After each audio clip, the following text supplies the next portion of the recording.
بسم اللہ الرحمن الرحیم۔ السلام علیکم۔ سامری جادوگر۔ فرعون کی ہلاکت کے بعد بنی اسرائیل اس کے پنجے سے آزاد ہو کر سب ایمان لائے، اور حضرت موسیٰ علیہ السلام کو خداوند کریم کا یہ حکم ہوا کہ وہ 40 راتوں کا کوہ طور پر اعتکاف کریں۔ اس کے بعد انہیں کتاب تورات دی جائے گی۔ چنانچہ حضرت موسیٰ علیہ السلام کوہ طور پر چلے گئے اور بنی اسرائیل کو اپنے بھائی حضرت ہارون علیہ السلام کے سپرد کر دیا۔ بنی اسرائیل میں ایک حرامی شخص تھا جس کا نام سامری تھا، جو طبعی طور پر نہایت گمراہ اور گمراہ کن آدمی تھا۔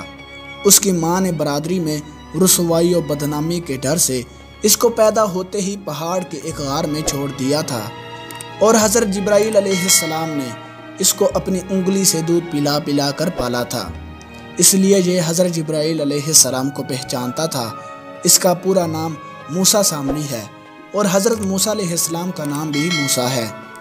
موسیٰ سامری کو حضرت جبرائیل علیہ السلام نے پالا تھا، اور حضرت موسیٰ علیہ السلام کی پرورش فرعون کے گھر ہوئی تھی، مگر خدا کی شان کہ فرعون کے گھر پرورش پانے والے موسیٰ علیہ السلام تو خدا کے رسول ہوئے، اور حضرت جبرائیل علیہ السلام کا پالا ہوا موسیٰ سامری کافر ہوا، اور بنی اسرائیل کو گمراہ کر کے اس نے بچڑے کی پوجا کرائی۔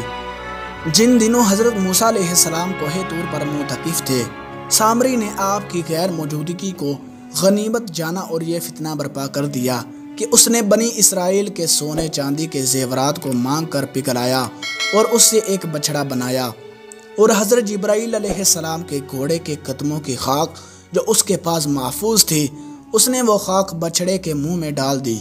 وہ بچڑا بولنے لگا۔ پھر سامری نے بنی اسرائیل سے یہ کہا، اے میری قوم، حضرت موسیٰ علیہ السلام کوہ طور پر خدا عز و جل کے دیدار کے لیے تشریف لے گئے، حالانکہ تمہارا خدا تو یہی بچڑا ہے، لہٰذا تم لوگ اسی کی عبادت کرو۔ سامری کی اس تقریر سے بنی اسرائیل گمراہ ہو گئے، اور 12,000 آدمیوں کے سوا ساری قوم نے چاندی سونے کے بچڑے کو بولتا دیکھ کر اس کو خدا مان لیا۔ جب 40 دنوں کے بعد حضرت موسیٰ علیہ السلام خدا عز و جل سے ہم کلام ہو کر اور تورات شریف لے کر بستی میں تشریف لائے اور قوم کو بچڑا پوجتے ہوئے دیکھا تو آپ پر بے حد غضب و جلال طاری ہو گیا۔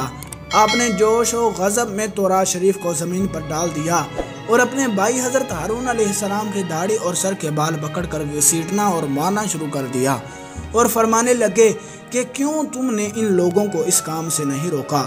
حضرت ہارون علیہ السلام معذرت کرنے لگے، جیسا کہ قرآن مجید میں ہے، کہا، اے میرے ماں جائے، قوم نے مجھے کمزور سمجھا اور قریب تھا کہ مجھے مار ڈالے، تو مجھ پر دشمنوں کو نہ ہنسا اور مجھے ظالموں میں نہ ملا۔ حضرت ہارون علیہ السلام کی معذرت سن کر حضرت موسیٰ علیہ السلام کا غصہ ٹھنڈا پڑ گیا۔